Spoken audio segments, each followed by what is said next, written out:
आलस्य मनुष्य का सबसे बड़ा शत्रु है।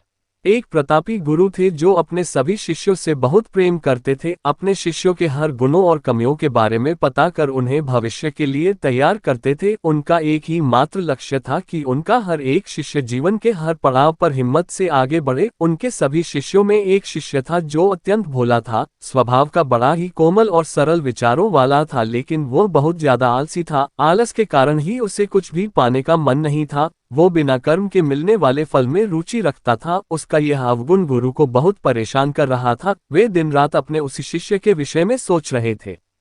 एक दिन उन्होंने पारस पत्थर की कहानी अपने सभी शिष्यों को सुनाई। इस पत्थर के बारे में जानने के लिए सबसे अधिक जिज्ञासु वही शिष्य था। ये देख गुरु उसकी मंशा समझ गए। वे समझ गए कि यह आलसी है, इसलिए उसे इस जादुई पत्थर की लालसा है। लेकिन ये मूर्ख यह नहीं जानता कि जो व्यक्ति कर्महीन होता है उसकी सहायता तो स्वयं भगवान भी नहीं कर सकते, और ये तो बस एक साधारण पत्थर है। ये सोचते सोचते गुरु ने सोचा कि यही सही वक्त है इस शिष्य को आलसी के अवगुणों से अवगत कराने का। ऐसा सोच गुरु जी ने उस शिष्य को अपनी कुटिया में बुलवाया।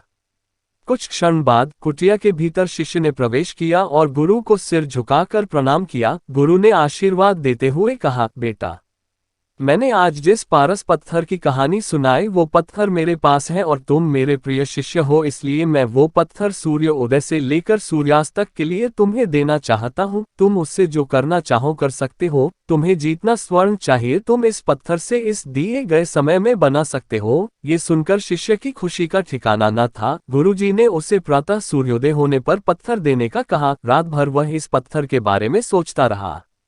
दूसरे दिन शिष्य ने गुरु जी से पत्थर लिया और सोचने लगा कि कितना स्वर्ण मेरे जीवन के लिए काफी होगा, और इसी चिंतन में उसने आधा दिन निकाल दिया। भोजन कर वो अपने कक्ष में आया। उस वक्त भी वह उसी चिंतन में था कि कितना स्वर्ण जीवन व्यापन के लिए पर्याप्त होगा, और यह सोचते सोचते आदतानुसार भोजन के बाद उसकी आंख लग गई और जब खुली तब दिन ढलने को था और गुरुजी के वापस आने का समय हो चुका था। उसे फिर कुछ समझ नहीं आया। इतने में गुरुजी वापस आ गए और उन्होंने पत्थर वापस ले लिया। शिष्य ने बहुत विनती की लेकिन गुरुजी ने एक ना सुनी। तब गुरुजी ने शिष्य को समझाया, पुत्र, आलस्य व्यक्ति की समझ पर लगा ताला है। आलसी के कारण तुम इतने महान अवसर का लाभ भी ना उठ सके। जो व्यक्ति कर्म से भागता है उसकी किस्मत कभी उसका साथ नहीं देती। तुम एक अच्छे शिष्य हो परंतु तुम में बहुत आलस है। जिस दिन तुम इस आलस के चौले को निकाल फेंकोगे उस दिन तुम्हारे पास कई पारस के पत्थर होंगे। शिष्य को गुरु की बात समझ आ गई और उसने खुद को पूरी तरह बदल दिया। उसे कभी किसी पारस की लालसा नहीं रही।